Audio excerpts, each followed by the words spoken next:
सन 2011 की जनगणना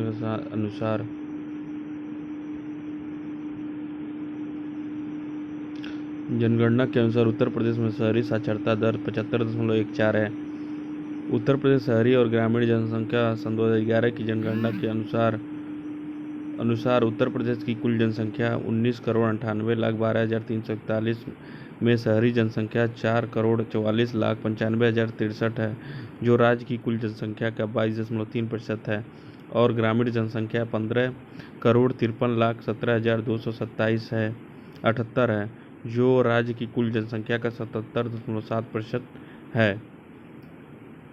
सन 2011 की जनगणना के अनुसार उत्तर प्रदेश में शहरी साक्षरता दर 95.14% है, जिसमें शहरी पुरुष साक्षरता दर 80.45% और महिला साक्षरता 69.2%। सन 2011 की जनगणना के अनुसार 1 से 10 लाख जनसंख्या वाले नगरों की संख्या 64 है, जबकि 10 लाख या अधिक जनसंख्या वाले नगरों की संख्या 7 है। सन 2011 की जनगणना के अनुसार उत्तर प्रदेश में सबसे अधिक शहरी आबादी वाला जिला गाजियाबाद और न्यूनतम शहरी आबादी वाला जिला श्रावस्ती है। 10 लाख से अधिक शहरी आबादी वाले जिलों की संख्या 12 है। और सन 2011 की जनगणना के आंकड़ों के अनुसार सबसे अधिक ग्रामीण आबादी वाला जिला इलाहाबाद और सबसे कम ग्रामीण आबादी वाला जिला उत्तर प्रदेश में गौतम बुद्ध नगर है। मक्के की खेती के लिए आवश्यक मृदा पीएच कितना है? 5.5 से 1.5। मक्का को अनाज की रानी के रूप में जाना जाता है। 10% प्रोटीन, 4% तेल होता है। मक्का प्रोटीन, जिन, ट्रिप्टोफेन और लाइसिन में कम होता है। मक्के के लिए रेतीली, दोमट, बलुई मिट्टी अनुकूलित होती है। पानी की ठहराव फसल के लिए बेहद हानिकारक होता है। पीएच 5.5 से 7.5 वाली मिट्टी में उगाई जाती है। ग्रामीण विकास कार्यों के संबंध में जिला ग्रामीण विकास एजेंसी कार्यक्रम को योजनाओं का क्रियान्वयन, पर्यवेक्षण, मूल्यांकन उपरोक्त सभी। जिला ग्रामीण विकास एजेंसी कार्यक्रम वर्ष 1999 में शुरू किया गया था। इसका काम जिला ग्राम स्तर पर गरीबी को खत्म करना है। कार्यक्रमों के प्रभावी कार्यान्वयन के लिए यह कार्य का निष्पादन, पर्यवेक्षण और मूल्यांकन करता है। तीनों तकनीकी, प्रबंधकीय और वित्तीय तीनों की भूमिका निभाता है। जिले के सांसद और विधायक समेत कई अधिकारी DRDA जिला ग्रामीण विकास एजेंसी के सदस्य हैं।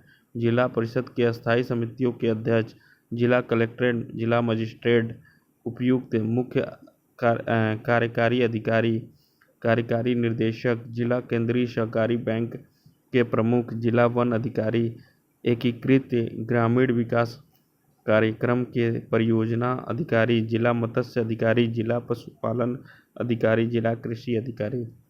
उत्तर प्रदेश के शहर को सुहाग नगरी कहा जाता है क्योंकि यहाँ कांच की चूड़ियाँ बनाने के लिए प्रसिद्ध है। फिरोजाबाद,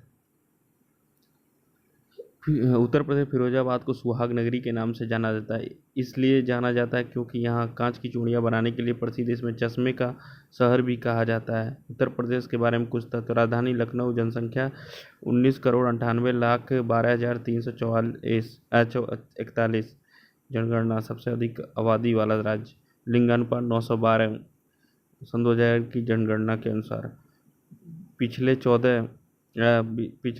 जिले 75। राज्य पशु बारहसिंहा, दलदल हिरण, बारहसिंहा। राज्य पक्षी सारस क्रेन। राज्य पुष्प पलाश। राजकीय वृक्ष अशोक। मधुबन उत्तर प्रदेश के किस जिले का प्राचीन नाम है? मथुरा। मधुबन उत्तर प्रदेश के मथुरा जिले का प्राचीन नाम है। इसमें भगवान कृष्ण की जन्मभूमि माना जाता है।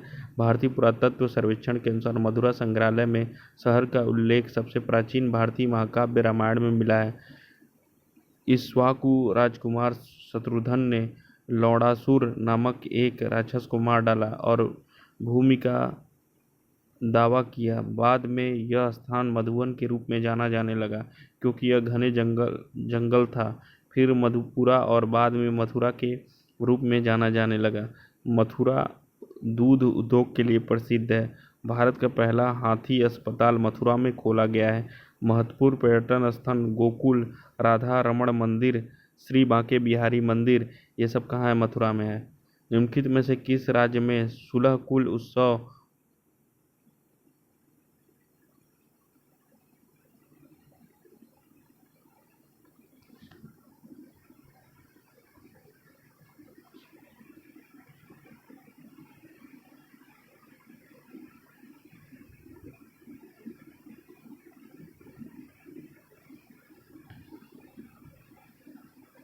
16 कुल उत्सव उत्तर प्रदेश में आयोजित होता है?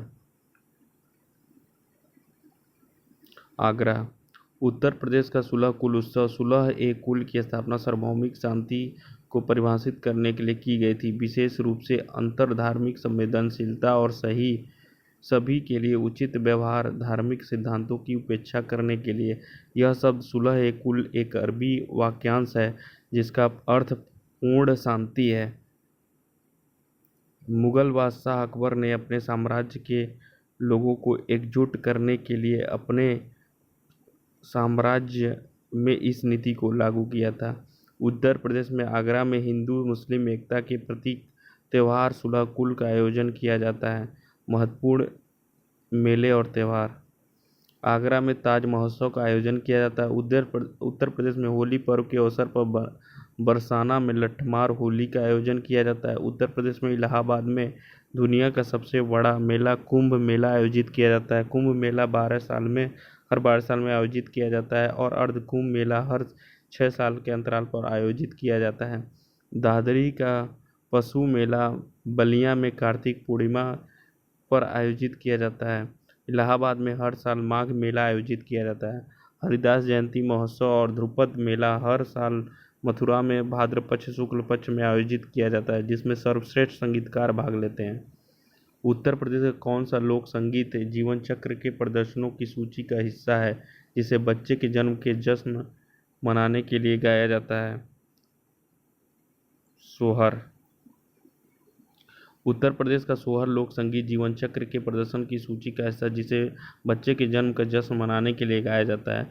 गाँव में अगर किसी के घर से ढोल की थाप और मंजरी की आवाज़ आ रही है तो महिलाएं हंसी से गीत गा रही हो तो समझ लें कि यह खुशी से घर में किसी नन्हे सदस्य का आना है। जब किसी घर में बच्चे का जन्म होता है तो घर की महिलाएं अपनी खुशी जाहिर करने के लिए सोहर गाती हैं। सोहर गीत में बच्चे के जन्म से जुड़ी चीज़ें, उसके परिवार के सदस्यों से जुड़ी चीज़ें, व्यंजन और त्यौहार शामिल है। रामनवमी और कृष्ण जन्माष्टमी के दिन सोहर को भजन के रूप में भी गाया जाता है। सोहर मुख्य रूप से उत्तर प्रदेश और बिहार का लोकगीत है। उत्तर प्रदेश उत्तर भारत का एक राज्य है।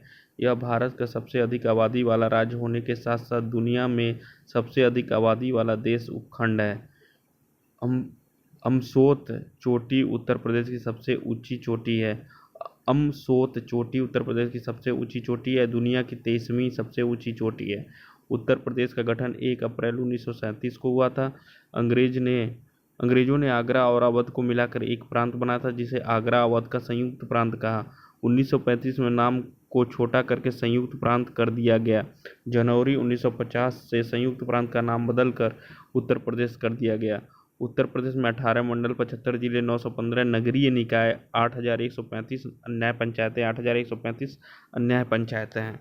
उत्तर प्रदेश के लोक संगीत कहारवा, इसे कहार जाति द्वारा शादी के समय गाया जाता है। चनैनी एक प्रकार का नृत्य संगीत है। कजरी, इसे सावन के महीने महिलाओं द्वारा गाया जाता है।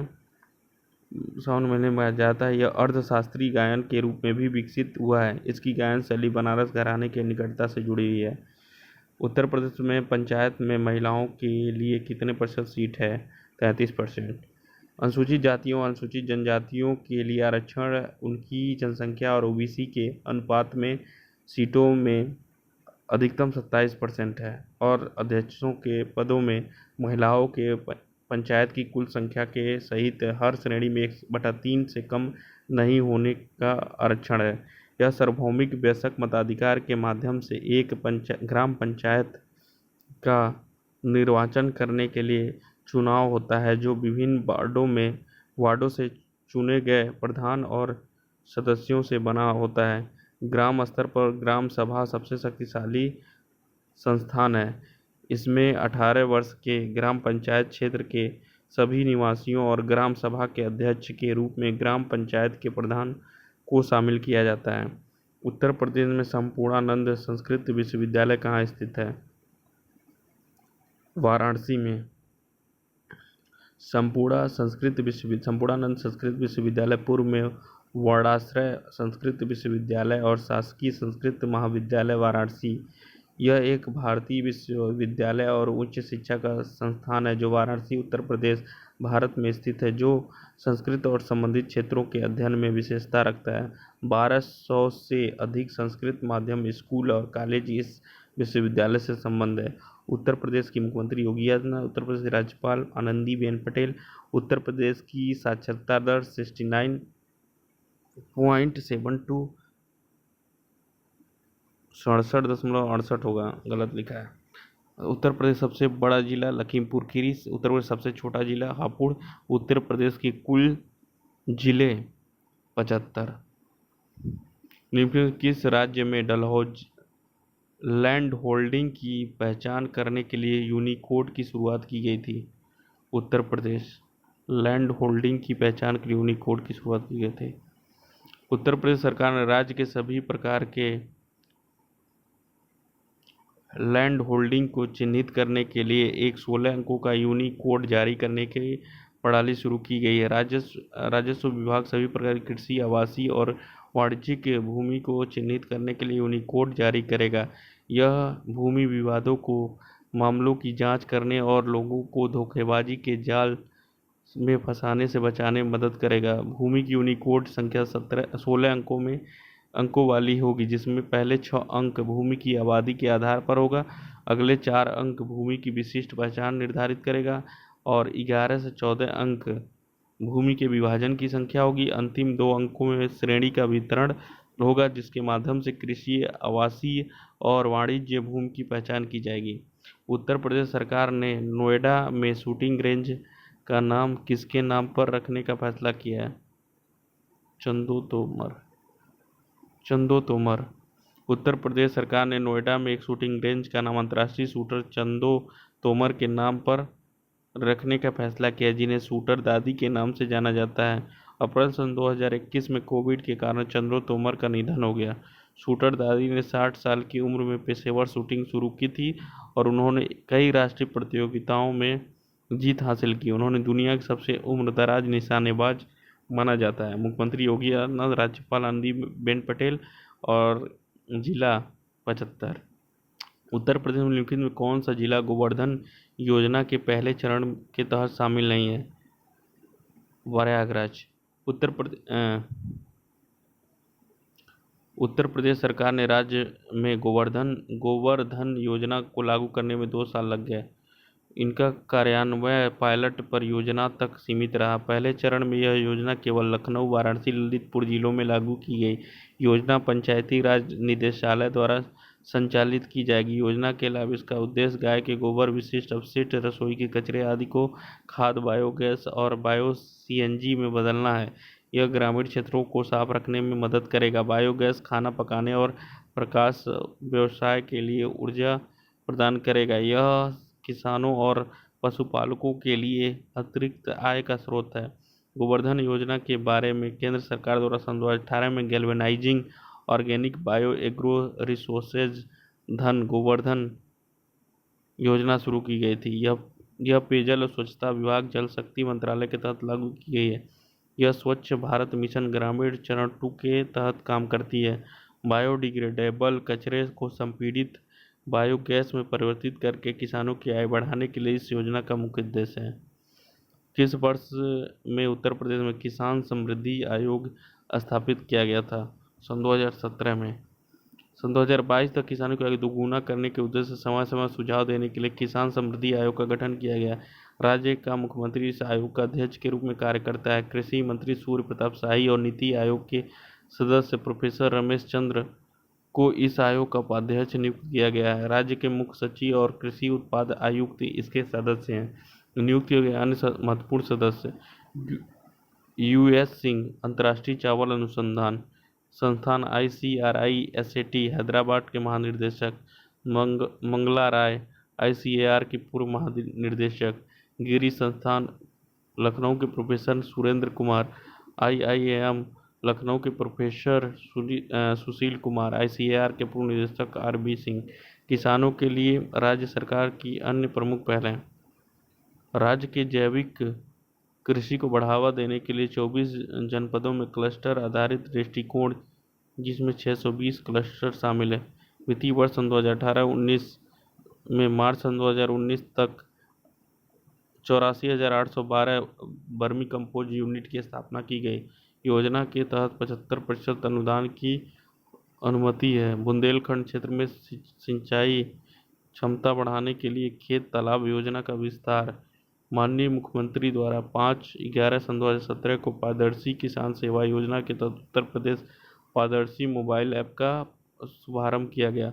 उर्वरक, बीज और कृषि रक्षा रसायनों की बिक्री के लिए उद्यमियों और लाइसेंस प्राप्त करने के लिए विभाग द्वारा ऑनलाइन व्यवस्था लागू की गई। भारत सरकार ने राज्य में 20 नए कृषि विज्ञान केंद्र स्थापित करने पर सहमति व्यक्ति।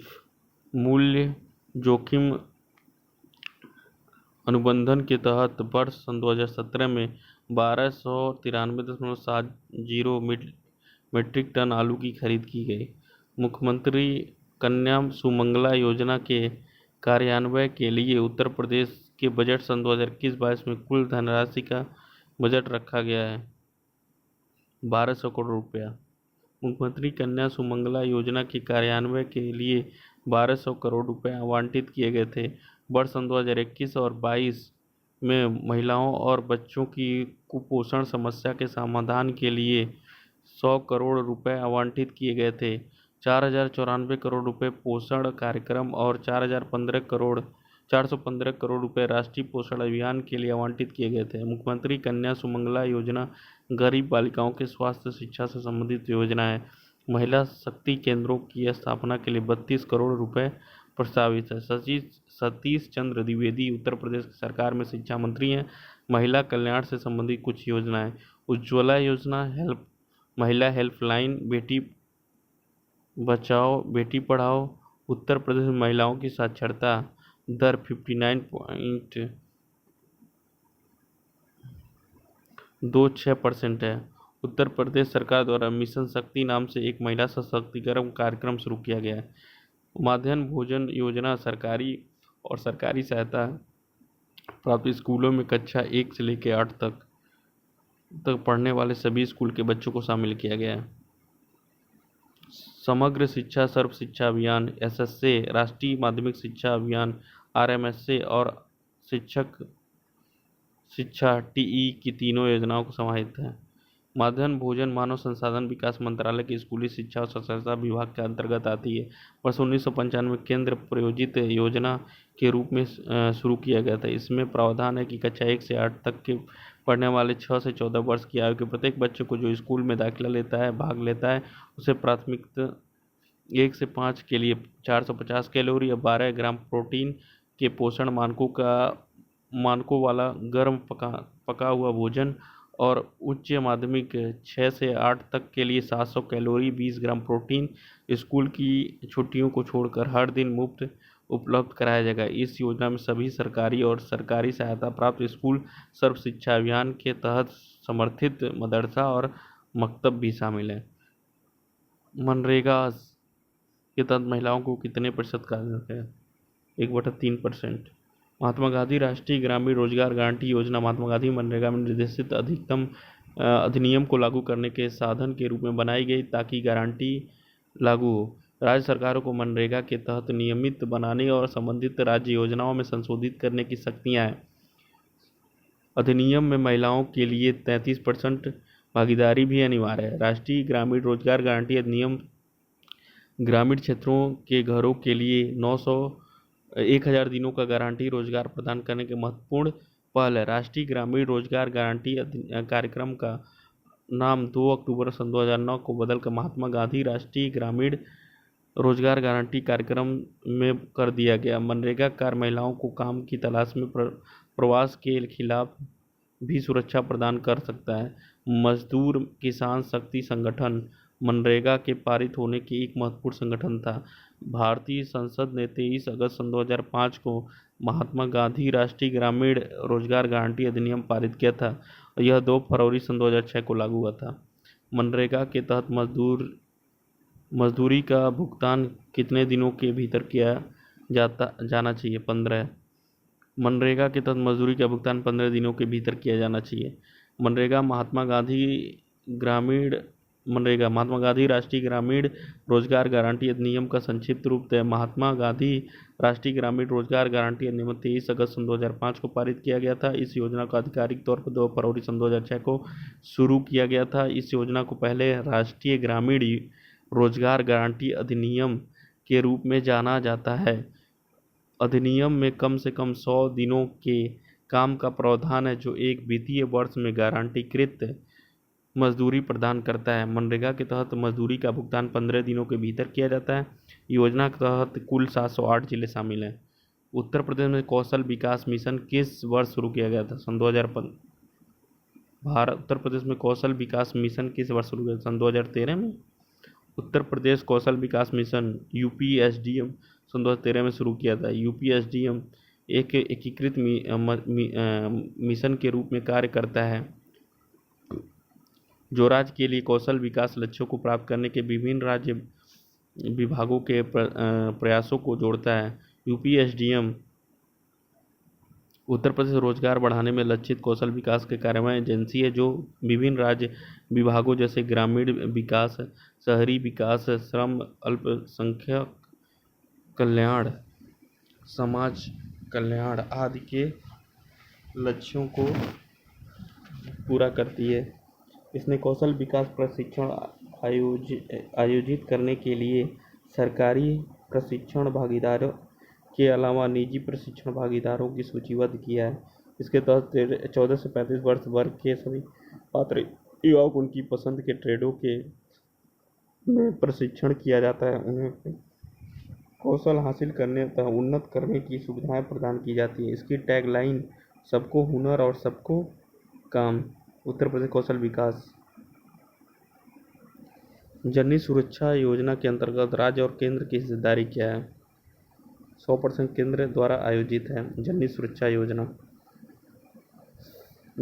योजना एक केंद्र प्रायोजित योजना है, जो गर्भवती महिलाओं के लिए संस्थागत प्रसव को बढ़ावा देकर मातृ और शिशु मृत्यु दर को कम करने के उद्देश्य से लागू की जाती है। JSY के तहत योग्य गर्भवती महिलाएं सरकारी और मान्यता प्राप्त निजी संस्थान सुविधा द्वारा जन्म देने के लिए मां की आयु और बच्चों की संख्या पर ध्यान न देते हुए नगद आर्थिक सहायता प्राप्त करने की हकदार है। यह योजना गर्भवती महिलाओं पर केंद्रित है, जिसमें उन राज्यों को शामिल किया गया जहां संस्थागत प्रसव दर कम और यानी उत्तर प्रदेश, उत्तराखंड, बिहार, झारखंड, मध्य प्रदेश, छत्तीसगढ़, असम, राजस्थान, उड़ीसा, जम्मू कश्मीर है। जबकि इन राज्यों को इस योजना के अंतर्गत सबसे कम प्रदर्शन करने वाले राज्य LPS का नाम दिया गया है। शेष राज्य केंद्र शासित प्रदेशों को उच्च प्रदर्शन करने वाले राज्यों का नाम दिया गया है, HPS। यह योजना गर्भवती महिलाओं के लिए संस्थागत प्रसव को बढ़ावा देने के लिए आशा के रूप में जानी जाती है। महिला स्वास्थ्य स्वयंसेविकाओं को उनके कार्य के अनुसार प्रोत्साहन भी प्रदान करती है। निम्नलिखित में से केंद्रीय बजट में PM किसान या प्रधानमंत्री किसान सम्मान निधि शुरू की गई थी। अंतरिम बजट। पहली बात, सन 2019 प्रधानमंत्री किसान सम्मान निधि योजना PM किसान की घोषणा 1 फरवरी सन 2019 को अंतरिम बजट सन 2019-20 में की गई थी। प्रधानमंत्री नरेंद्र मोदी ने 24 और 2 सन 2019 को गोरखपुर में PM किसान योजना की शुरुआत की थी। प्रधानमंत्री किसान निधि किसानों के लिए नगद हस्तांतरण कार्यक्रम है। PM किसान योजना मूल रूप से छोटे सीमांत किसानों की वित्तीय जरूरतों को पूरा करने के लिए शुरू की गई थी, लेकिन खेत की आय बढ़ाने के लिए कृषि भूस्वामियों को की सभी श्रेणियों को शामिल करने के लिए अब इस योजना का विस्तार किया गया है। योजना के तहत 6,000 रुपये को 3 किस्तों में प्रति वर्ष प्रति परिवार प्रत्यक्ष लाभ हस्तांतरण के रूप में पेश किया जाता है। पंचायत निधि को निम्नलिखित किसमें नहीं रखा जा सकता है? सरकारी कोष, डाकघर, राष्ट्रीयकृत बैंक, निजी बैंक। पंचायत निधि निजी बैंक। पंचायत निधियों को निजी बैंक में नहीं रखा जा सकता। महात्मा गांधी ने भारत की राजनीतिक प्रणाली की नींव के रूप में पंचायती राज की वकालत की थी। श्री नरेंद्र सिंह तोमर सन 2020 ग्रामीण विकास, कृषि और किसान कल्याण और पंचायती राज मंत्री हैं। पंचायत के लिए धन के स्रोत भू राजस्व, ताड़ी पर कर, वाहनों पर कर, उन उद्योगों पर कर जो गांव, टोल टैक्स, फेस्टिवल टैक्स की भौगोलिक सीमाओं में स्थिर है। भारत की त्रिस्तरीय पंचायत राज की सिफारिश किस समिति ने की थी? बलवंत राय मेहता समिति ने। बलवंत राय मेहता समिति की अध्यक्षता में सांसद बलवंत राय मेहता की अध्यक्षता में बलवंत राय मेहता समिति जनवरी 1957 में भारत सरकार द्वारा सामुदायिक विकास कार्यक्रम 1952 की जांच करने और राष्ट्रीय विस्तार सेवा 1953 का उनके कार्य के लिए संसाधनों के सुझाव के लिए समिति गठित की गई थी। एनडीसी द्वारा जनवरी सन 2008 में समिति की सिफारिश की और इसने पूरे देश में पंचायती राज संस्थाओं की शुरुआत के लिए मंच तैयार किया। समिति ने लोकतांत्रिक विकेंद्रीकरण की योजना की स्थापना की सिफारिश की, जिसे अंत में पंचायती राज के नाम से जाना जाता है। जिसे त्रिस्तरीय पंचायती राज व्यवस्था की स्थापना हुई। ग्राम स्तर पर ग्राम पंचायत, ब्लॉक स्तर पर पंचायत समिति और जिला स्तर पर जिला परिषद। ग्राम पंचायत का कोई सदस्य हस्तलिखित आवेदन मुखिया को समर्पित कर त्यागपत्र दे सकता है। आवेदन समर्पित करने के कितने दिनों बाद त्यागपत्र दे सकता है? 7 दिनों के बाद। ग्राम सभा सदस्यों में युक्त निर्वाचन निकाय को ग्राम पंचायत कहा जाता है। भारतीय गांवों में एक बुनियादी गांव शासी संस्था है। यह गांव के कैबिनेट के रूप में कार्य करता है और एक राजनीतिक संस्था है। ग्राम पंचायतों में शामिल होते हैं सरपंच, पंच, न्यूनतम 6 और अधिकतम 13। ग्राम स्तर पर ग्राम पंचायत के अध्यक्ष को प्रधान कहा जाता है। प्रधान का चुनाव सीधे ग्राम सभा द्वारा किया जाता है। ग्राम पंचायत का कोई सदस्य हस्तलिखित आवेदन मुखिया को समर्पित कर त्यागपत्र दे सकता है। आवेदन जमा करने के 7 दिन बाद त्यागपत्र प्रभावी माना जाएगा। ग्राम पंचायत के अनिवार्य कार्य निम्नलिखित हैं: स्थानीय कर लगाना, एकत्र करना, सरकारी योजनाओं का निष्पादन जो रोजगार से संबंधित है, जल संसाधनों, ग्रामीण सड़कों, जल निकासी, स्कूल भवनों और सामान्य संपत्ति संसाधनों का रखरखाव और निर्माण। ग्राम पंचायत के विभिन्न मुद्दों पर चर्चा की जाती है, जो इस प्रकार: गरीबी रेखा के नीचे के लाभ, बीपीएल, पैसे का दुरुपयोग, ट्रैकिंग, लोगों के समूह के लिए अनुचित उपकार किया गया था, सामाजिक मुद्दे और पानी की समस्या। निम्नलिखित में से किस राज्य में पंचायती राज प्रणाली नहीं है? मेघालय में नहीं है। भारत में पंचायती राज का इतिहास 1993 में 24 अप्रैल को पंचायती राज संस्थान के संवैधानिक दर्जा देने के संवैधानिक 73वें संशोधन अधिनियम 1992 द्वारा प्रभाव में आया। यह अधिनियम 8 राज्यों आंध्र प्रदेश, गुजरात, हिमाचल प्रदेश, महाराष्ट्र, मध्य प्रदेश, उड़ीसा और राजस्थान के जनजातीय क्षेत्रों के पंचायतों में 24 दिसंबर 1996 को शुरू करते हुए प्रसारित किया गया। वर्तमान में पंचायत राज प्रणाली नागालैंड, मेघालय, मिजोरम को छोड़कर तथा सभी केंद्र शासित प्रदेशों, दिल्ली को छोड़कर सभी राज्यों में मौजूद है। नागालैंड, मेघालय, मिजोरम को छोड़कर। पंचायती राज संस्थाओं का कार्यकाल होता है 5 वर्ष।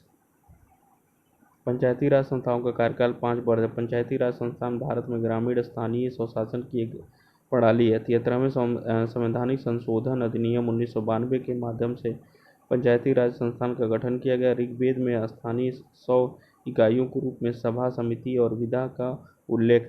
1870 में प्रसिद्ध मियों के प्रस्ताव में स्थानीय स्थानों का विकास की गति दी गई। 1882 में लॉर्ड रिपन ने इस संस्थाओं को बहुत आवश्यक लोकतांत्रिक ढांचा प्रदान किया। पंचायतों को अंततः राज्य नीति निर्देशक सिद्धांतों के अनुच्छेद 40 के रूप में संविधान में अपने लिए जगह मिली।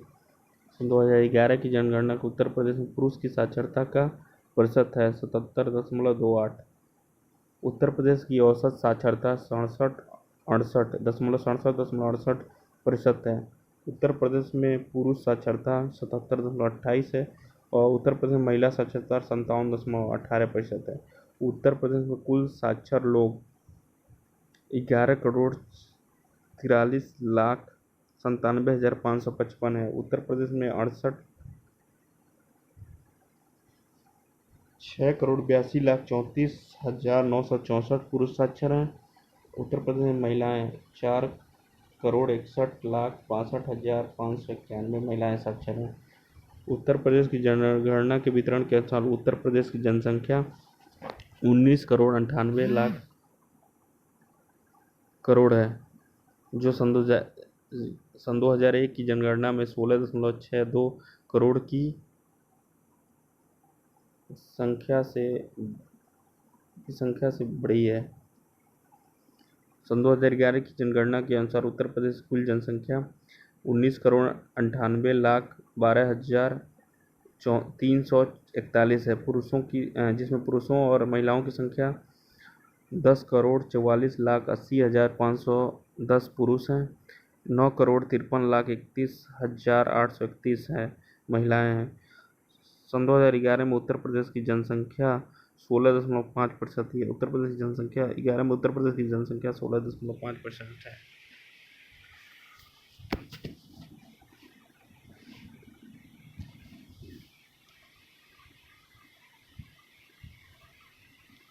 जनगणना सन 2011 के अनुसार उत्तर प्रदेश की जनसंख्या के कितना प्रतिशत ग्रामीण क्षेत्रों में निवास करती है? 77.73%। भारत सरकार द्वारा आयोजित जनगणना सन 2011 के अनुसार उत्तर प्रदेश राज्य की कुल जनसंख्या 19,98,12,341 थी, जिसमें से 22.27% लोग शहर क्षेत्रों में रहते हैं, जबकि 77.73% ग्रामीण क्षेत्रों में रहते हैं। शहरी आबादी की कुल जनसंख्या 4,44,95,063 था। इसमें से 2,34,87,515 पुरुष थे। शेष 2,10,07,548 महिलाएं थीं। उत्तर प्रदेश में ग्रामीण क्षेत्रों में प्रति 1,000 पुरुषों पर महिला लिंग अनुपात 912 था। उत्तर प्रदेश ग्रामीण क्षेत्रों में, जबकि 0-6 आयु वर्ग के प्रति व्यक्ति 1,000 लड़कों पर 906 लड़कियों का अनुपात है। निम्नलिखित में कौन सा खरीफ फसल है? नहीं है, गेहूँ नहीं है। खरीफ की फसल लंबी अवधि में ऊंचे तापमान के प्रकार के कारण भारत में कई प्रकार की खेती की मौसम होती है। खरीफ पिछले दक्षिण पश्चिमी मानसून की शुरुआत में बोई जाती है, दक्षिण पश्चिमी मानसून के अंत में काटी जाती है। पहली बारिश शुरू होने पर जून जुलाई में बोया जाता है, सितंबर अक्टूबर में कटाई की जाती है। बढ़ने के लिए बहुत अधिक पानी और गर्म मौसम की आवश्यकता होती है। महत्वपूर्ण फसलें ज्वार, बाजरा, सोयाबीन, चावल, मक्का, कपास, पटसन, मूंगफली, गन्ना है। रबी फसल विकास की अवधि के दौरान फसलों को अपेक्षाकृत ठंडी जलवायु की आवश्यकता होती है, लेकिन इनके बीज के अंकुरण और परिपक्वता के दौरान एक गर्म जलवायु की आवश्यकता होती है। अक्टूबर नवंबर में बोया जाता है, अप्रैल मई में कटाई की जाती है। महत्वपूर्ण फसलें गेहूँ, जौ, चना, अलसी, सरसों, मसूर दाल और आलू, तंबाकू है।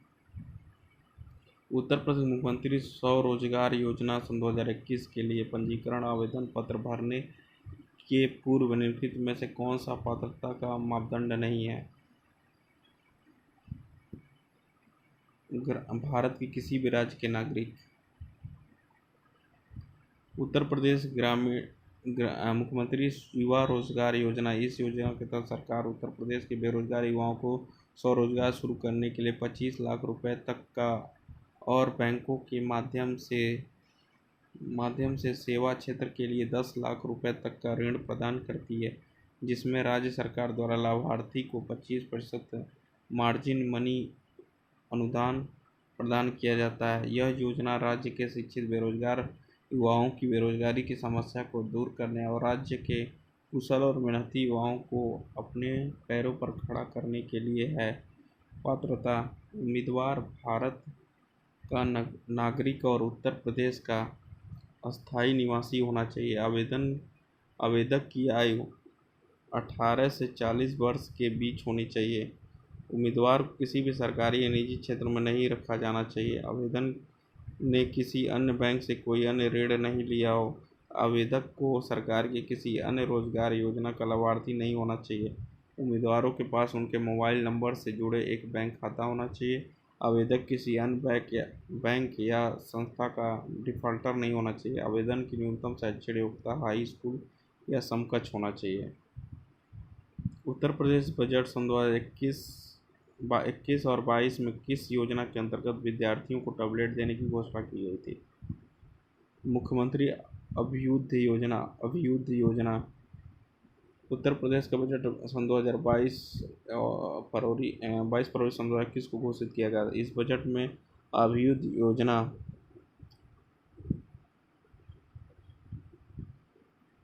10 लाख युवाओं को मुफ्त टैबलेट देने की घोषणा की गई थी। उत्तर प्रदेश के स्थापना दिवस 24 जनवरी पर उत्तर प्रदेश सरकार ने IAS, IPS, PCS, NDA, CDS, NEET और जेईई जैसी प्रतियोगी परीक्षाओं की तैयारी कर रहे छात्रों के लिए मुख्यमंत्री अभ्युदय योजना शुरू की गई। इस योजना के तहत ऐसे सभी छात्रों को मुफ्त कोचिंग प्रदान की जाती है जो इन परीक्षाओं की तैयारी करना चाहते हैं लेकिन अपनी आर्थिक स्थिति के कारण ऐसा करने में असमर्थ हैं। संभाग स्तर पर छात्रों के लिए पाठ्यक्रम और प्रश्न बैंक उपलब्ध कराया जाता है। कोचिंग में नामांकित छात्रों को एक टैबलेट प्रदान किया जाता है। यह प्रवेश उन्हें एक प्रवेश परीक्षा के माध्यम से दिया जाएगा। टैबलेट छात्रों को परीक्षा की तैयारी में मदद करेगा। उत्तर प्रदेश सरकार द्वारा सन 2021-22 के लिए प्रधानमंत्री आवास योजना के तहत कितने बजट की घोषणा की गई है?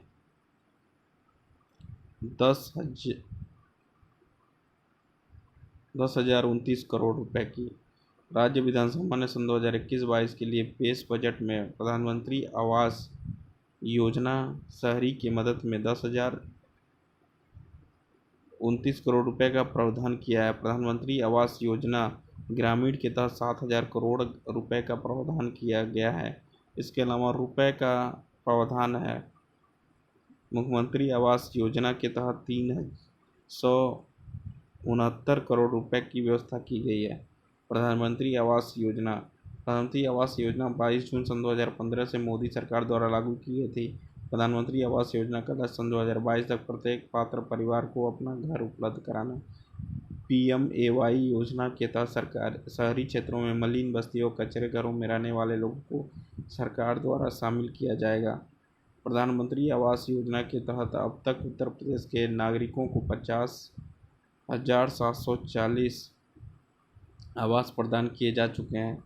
पीएम आवास योजना पुरस्कार की घोषणा हमारे देश के प्रधानमंत्री श्री नरेंद्र मोदी ने की थी। इसमें इस योजना में सफल क्रियान्वयन के लिए उत्तर प्रदेश को प्रथम पुरस्कार से नवाजा गया। उत्तर प्रदेश के मिर्ज़ापुर शहर को देश की सर्वश्रेष्ठ नगर पालिका का पुरस्कार मिला। मिर्ज़ापुर शहर को सन 24 मार्च सन 2001 को उत्तर प्रदेश किस जिले में केंद्रीय ऊर्जा मंत्री आर.के. सिंह द्वारा ग्राम उज्ज्वला योजना शुरू की गई थी? Varanasi.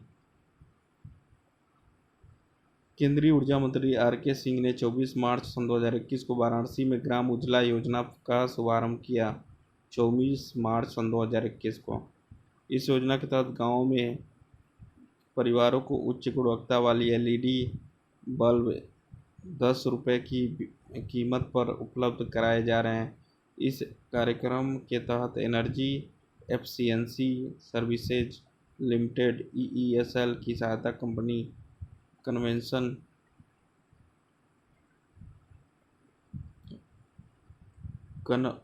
Convergence energy services limited Varanasi के ग्रामीण क्षेत्रों में 10 रुपये प्रति बल्ब की दर से उच्च गुणवत्ता वाले LED बल्ब वितरित करेगी।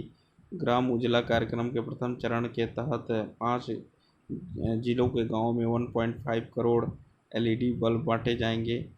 इससे जिससे भारत की जलवायु परिवर्तन रणनीति के तहत सालाना 202.5 मिलियन यूनिट बिजली की बचत होगी और कार्बन डाइऑक्साइड उत्सर्जन में सालाना 16.5 लाख टन की कमी होगी। इस योजना का पहला चरण बिहार के आरा जिले में शुरू किया गया था। यह किसी भी सरकारी सहायता या सब्सिडी के साथ नहीं आता है। इस चरण के तहत आरा बिहार, विजयवाड़ा आंध्र प्रदेश, वाराणसी उत्तर प्रदेश, नागपुर महाराष्ट्र, पश्चिमी गुजरात के गाँव में 15 मिलियन LED बल्ब वितरित किए जाएंगे। बाल श्रमिक विद्या योजना के तहत किस आयु वर्ग के बच्चों को मासिक और वार्षिक वित्तीय सहायता दी जाएगी ताकि उन्हें आजीविका कमाने के लिए अपनी शिक्षा को छोड़ना न पड़े? 8 से 18। उत्तर प्रदेश मुख्यमंत्री योगी आदित्यनाथ ने बाल श्रमिक विद्या योजना शुरू की। इसके तहत श्रमिकों के बच्चों को वित्तीय सहायता दी जाएगी ताकि उनकी शिक्षा प्रक्रिया में कोई बाधा न आए। 8 से 18 वर्ष की आयु के बच्चों के मासिक और वार्षिक वित्तीय सहायता दी जाएगी ताकि उन्हें आजीविका कमाने के लिए अपनी शिक्षा को छोड़ना न पड़े। जिलों की संख्या 75। राजकीय पशु बारहसिंगा, राजकीय पक्षी सार्स क्रेन, पंजीकृत GI Varanasi glass beads, Lucknow chikan crafts, Malihabadi शहरी आम, बनारस ब्रोकेट्स और साड़ी। उत्तर प्रदेश किस शहर को भारतीय संस्कृति राजधानी के रूप में जाना जाता है? वाराणसी। उत्तर प्रदेश के वाराणसी शहर को भारत की सांस्कृतिक राजधानी के रूप में जानता है। वाराणसी को भारत की धार्मिक राजधानी के रूप में जाना जाता है। वाराणसी को काशी के नाम से भी जाना जाता है। वाराणसी को एक प्रसिद्ध हिंदू पवित्र शहर है जो गंगा नदी के तट पर स्थित है। वाराणसी का मुख्य रूप से शैववाद से जुड़ा है। दशाश्वमेध घाट वाराणसी का सबसे पवित्र स्थल है। विश्वनाथ मंदिर एक खूबसूरत शांत जगह है जहाँ कोई भी हिंदू धर्म के विभिन्न देवताओं के बारे में जान सकता है। उत्तर प्रदेश भारत का सबसे अधिक जनसंख्या वाला राज्य है। उत्तर प्रदेश की लोकसभा में सबसे अधिक सदस्यता 80 सीटें हैं। राज्यसभा में उत्तर प्रदेश के सबसे बड़ा प्रतिनिधित्व 31 सदस्य हैं। उत्तर प्रदेश का उच्च न्यायालय इलाहाबाद में स्थित है। उत्तर मध्य रेलवे का मुख्यालय इलाहाबाद में है। चौधरी चरण सिंह अंतर्राष्ट्रीय हवाई अड्डा लखनऊ में है। उत्तर प्रदेश में भारत में सबसे अधिक स्मारक है। उत्तर प्रदेश भारत में सबसे अधिक राज्यों के साथ अपनी सीमा साझा करता है। उत्तर प्रदेश भारत का चीनी का कटोरा है। उत्तर प्रदेश एशिया का पहला साइकिल हाईवे है। भारत में पहली एयर मेल प्रणाली इलाहाबाद में स्थापित की गई थी। एशिया का पहला DNA बैंक उत्तर प्रदेश के लखनऊ में है। केंद्रीय औषधि अनुसंधान संस्थान लखनऊ में स्थित है। भारतीय चीनी प्रौद्योगिकी संस्थान कानपुर में। भारतीय दलहन अनुसंधान संस्थान कानपुर में स्थित है। बनारस विश्वविद्यालय उत्तर प्रदेश के वाराणसी में स्थित है। नौरोरा परमाणु बिजली घर उत्तर प्रदेश में है। लखनऊ के नवाबों का शहर कहा जाता है। कानपुर को उत्तर भारत का मैनचेस्टर कहा जाता है। कानपुर को भारत का चमड़ा शहर कहा जाता है। कानपुर को उत्तर प्रदेश की प्रौद्योगिकी और आर्थिक राजधानी के रूप में जाना जाता है। इलाहाबाद को प्रधानमंत्रियों के शहर के रूप में जाना जाता है। उत्तर प्रदेश में वृंदावन को विधवाओं के शहर के रूप में जाना जाता है। अलीगढ़ लाख प्रोडक्शन के लिए जाना जाता है। मधुबन उत्तर प्रदेश किस जिले का प्राचीन नाम है? मथुरा। इसे भगवान कृष्ण जन्मभूमि माना जाता है। भारतीय पुरातत्व सर्वेक्षण के अनुसार मथुरा संग्रहालय देश में शहर का उल्लेख सबसे प्राचीन भारतीय महाकाव्य रामायण में मिलता है। इक्ष्वाकु राजकुमार शत्रुघ्न के लौड़ासुर नामक एक राक्षस को मार डाला और भूमि का दावा किया। बाद में यह स्थान मधुबन के नाम से जाना जाने लगा क्योंकि यह घने जंगल था। फिर मधुरा और बाद में मथुरा के नाम से जाना लगा। मथुरा दूध उद्योग के लिए प्रसिद्ध है। मथुरा भारत का पहला हाथी अस्पताल मथुरा में खोला गया। महत्वपूर्ण पर्यटक स्थल गोकुल, राधा रमण मंदिर, श्री बांके बिहारी मंदिर यहीं पे है। उत्तर प्रदेश के राजस्व विभाग का मुख्यालय कहाँ स्थित है? लखनऊ में। उत्तर प्रदेश राजस्व विभाग की भूमिका महत्वपूर्ण मानी जाती है। यह एक विशेष प्रशासनिक व्यवस्था है जिसमें विभिन्न शहर नौकरशाही व्यवस्थाएं शामिल होती हैं, जो ग्राम स्तर से लेकर राज्य के शीर्ष स्तर पर तक राजस्व संबंधित कार्यों को देखती हैं। राजस्व प्रशासन प्रत्यक्ष करों के अप्रत्यक्ष और अन्य करों को एकत्र करता है, जो ग्रामीण विकास की एक प्रासंगिक भूमिका निभाता है। राज्य की मुख्य राजस्व प्रशासन इकाई राजस्व विभाग है। उत्तर प्रदेश के राजस्व विभाग में राजस्व सचिव के अधीन निम्नलिखित 5 विभाग कार्यरत हैं। राजस्व परिषद, राहत आयुक्त, निर्देशक भूमि अधिग्रहण उत्तर प्रदेश, मुख्य संपादक जिला गजट, चकबंदी आयुक्त। इन सभी का मुख्यालय लखनऊ में स्थित है। अतः विकल्प 3। उत्तर प्रदेश में राजस्व संबंधित न्यायिक कार्य का सबसे बड़ा निकाय राजस्व परिषद है। राजस्व परिषद की स्थापना 1831 में इलाहाबाद में हुई थी। राजस्व परिषद के प्रशासनिक कार्यों का मुख्यालय लखनऊ में, न्यायिक कार्यों का मुख्यालय प्रयागराज में है। राजस्व परिषद में न्यायिक सदस्यों की संख्या 7 निर्धारित की गई है। उत्तर प्रदेश के कितने विकास प्रखंडों में विभाजित किया गया है? 826। प्रखंड ग्रामीण विकास विभाग और पंचायती राज संस्थानों के उद्देश्य के लिए एक जिला उपमंडल है। भूमि के स्वामित्व पर नज़र रखने और भूमि कर लगाने के लिए भूमि और राजस्व विभागों के प्रशासन के लिए तहसील शहरी और ग्रामीण क्षेत्रों में सामान्य है। उत्तर प्रदेश में 826 विकास खंडों में विभाजित है। उत्तर प्रदेश में 18 संभाग हैं। उत्तर प्रदेश में 75 जिले हैं। उत्तर प्रदेश में 915 नगरीय निकाय हैं। उत्तर प्रदेश में 226 नगर पालिका बोर्ड है। उत्तर प्रदेश में 17 नगर निगम है। कल्की महोत्सव उत्तर प्रदेश के निम्नलिखित में से किस जिले में मनाया जाता है? संभल जिला। कल्की महोत्सव उत्तर प्रदेश के संभल जिले में मनाया जाता है। कल्की महोत्सव उत्तर प्रदेश संभल जिले में मनाया जाता है। यह नवंबर के महीने में आयोजित किया जाता है। 5 दिन तक चलने वाला त्यौहार है। जल क्रीड़ा महोत्सव, यह त्यौहार प्रयागराज जिले में मनाया जाता है। यह यूपी सरकार द्वारा फरवरी के महीने में आयोजित किया जाता है। 3 दिवसीय लंबा त्यौहार है। उद्देश्य उत्तर प्रदेश में खेलों को बढ़ावा देना है। कबीर महोत्सव, यह त्यौहार संत कबीर नगर जिले के मगहर शहर में मनाया जाता है। यह जून के महीने में आयोजित किया जाता है। यह कबीर के जीवन के विभिन्न पहलुओं को प्रदर्शित करने के लिए आयोजित 2 दिवसीय लंबा उत्सव है। निम्नलिखित में से कौन सा लोक नृत्य उत्तर प्रदेश राज्य के साथ जुड़ा हुआ है? सभी। धोबिया, ब्रज रासलीला, रामलीला। गाजीपुर जिले का धोबिया और पूर्वी नौटंकी उत्तर प्रदेश का सबसे बहुत प्रसिद्ध लोक नृत्य है।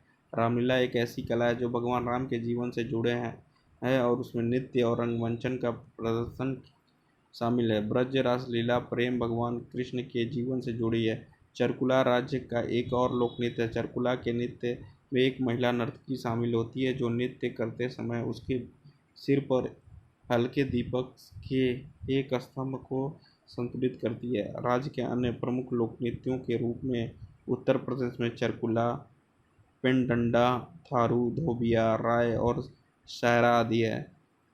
उत्तर प्रदेश के बारे में क्षेत्रफल 2,40,928 वर्ग किलोमीटर, जिले 75, लिंगानुपात 912 1000 पे।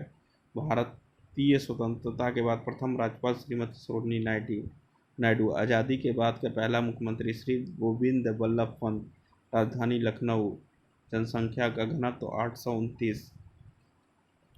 प्रमुख नदी गंगा, यमुना, रामगंगा, गोमती, घाघरा, बेतवा, केन।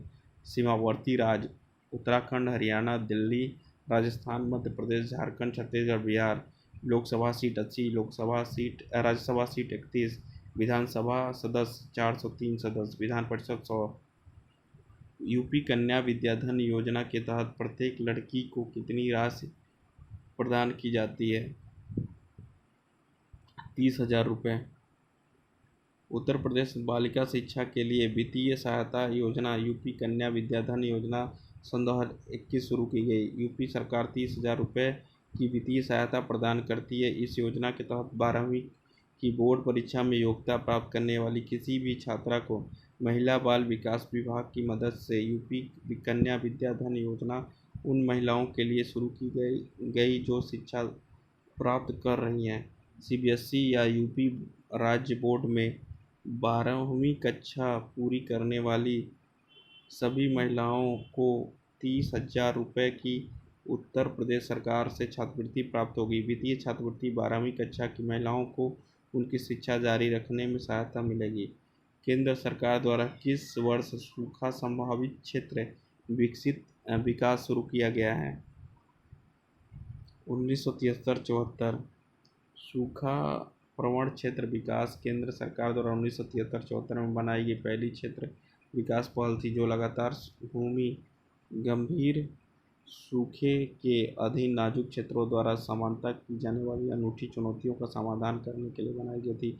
बड़ी मानव और मवेशी आबादी इन संस्थानों की विशेषता है, जो भोजन, चारा और ईंधन के लिए पहले से ही समाप्त हो चुके प्राकृतिक संसाधनों के आधार पर निरंतर दबाव डालती है। सूखे की आशंका वाले क्षेत्रों में पौधों के आवरण में लगातार कमी, मिट्टी के कटाव में वृद्धि और भूमिगत जल वृंतों को फिर से भरने के प्रयास के बिना निरंतर दोहन के कारण भूजल राजस्व में कमी प्रमुख समस्याएं हैं। सूखा प्रबंधन हेतु विकास कार्यक्रम का मुख्य लक्ष्य संपीड़ित क्षेत्रों को सूखा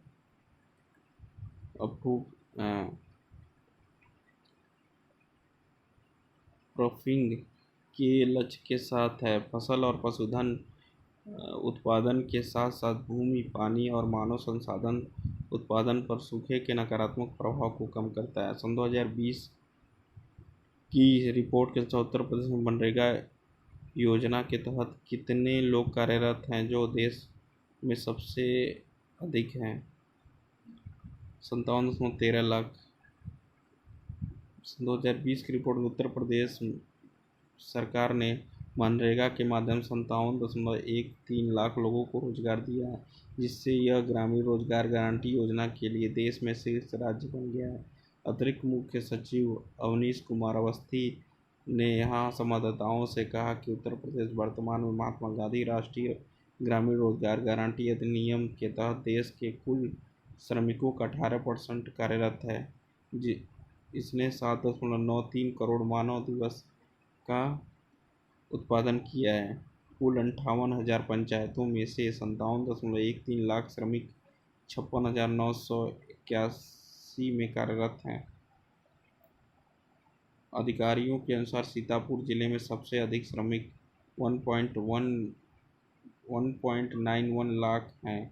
इसके बाद बस्ती में 1.6 लाख।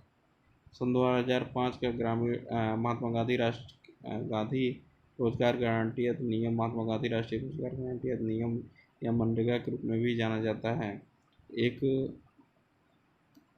भारतीय श्रम कानून और सामाजिक सुरक्षा उपाय है जिसके उद्देश्य काम का अधिकार सुनिश्चित करता है। यह अधिनियम 23 अगस्त 2005 को प्रधानमंत्री डॉक्टर मनमोहन सिंह की यूपीए सरकार के दौरान पारित किया गया था। इसका उद्देश्य प्रत्येक परिवार को कम से कम 100 दिनों के वेतन रोजगार देकर ग्रामीण आजीविका स्थिरता में सुधार करना है, जिसके वयस्क सदस्य एक वित्तीय वर्ष में अकुशल शारीरिक श्रम करने के लिए स्वेच्छा से काम करते हैं। निम्नलिखित में से किस मंत्रालय ने अन्नपूर्णा योजना शुरू किया था? ग्रामीण विकास मंत्रालय ने। सन 2001 में ग्रामीण विकास मंत्रालय ने कार्यक्रम की स्थापना की। राष्ट्रीय वृद्धा पेंशन योजना NOAPS के तहत 65 वर्ष या उससे अधिक आयु के बुजुर्ग जो वृद्धावस्था पेंशन के लिए योग्य हैं लेकिन इसे प्राप्त नहीं करते, वे इस योजना के अंतर्गत आते हैं, जो प्रति व्यक्ति की प्रति माह 10 किलो खाद्यान्न बिना किसी लागत के प्रदान करती है। राष्ट्रीय सामाजिक सहायता कार्यक्रम, जिसमें राष्ट्रीय वृद्धावस्था पेंशन योजना, राष्ट्रीय परिवार लाभ योजना शामिल है, जिसको सन 2003 में राज्य योजना में स्थानांतरित कर दिया गया था। स्थानांतरित योजना के लिए धनराशि राज्य योजना के लिए अतिरिक्त केंद्रीय सहायता के रूप में वित्त मंत्रालय द्वारा जारी की जाती है, जिससे राज्य को प्राप्तकर्ताओं के चयन और योजनाओं को लागू करने में आवश्यक लचीलापन मिलता है। गिरिराज सिंह ग्रामीण विकास मंत्रालय, अमित शाह गृह मंत्रालय, नरेंद्र सिंह तोमर कृषि और किसान कल्याण मंत्री, हरदीप सिंह पुरी आवास शहरी मामलों के मंत्री। राष्ट्रपति रामनाथ कोविंद ने अगस्त सन 2020-21 में किस शहर में उत्तर प्रदेश के पहले आयुष विश्वविद्यालय की आधारशिला रखी है? गोरखपुर। रामनाथ कोविंद ने 28 अगस्त सन 2021 को गोरखपुर में उत्तर प्रदेश के पहले आयुष विश्वविद्यालय की आधारशिला रखी। उन्होंने शहर में महायोगी गुरु गोरखनाथ विश्वविद्यालय का भी उद्घाटन किया, जिससे जिले में 4 विश्वविद्यालय हो जाएंगे और यह गोरखपुर को पूर्वांचल क्षेत्र में शैक्षिक केंद्र के रूप में स्थापित करने की दिशा में सहायता करेगा।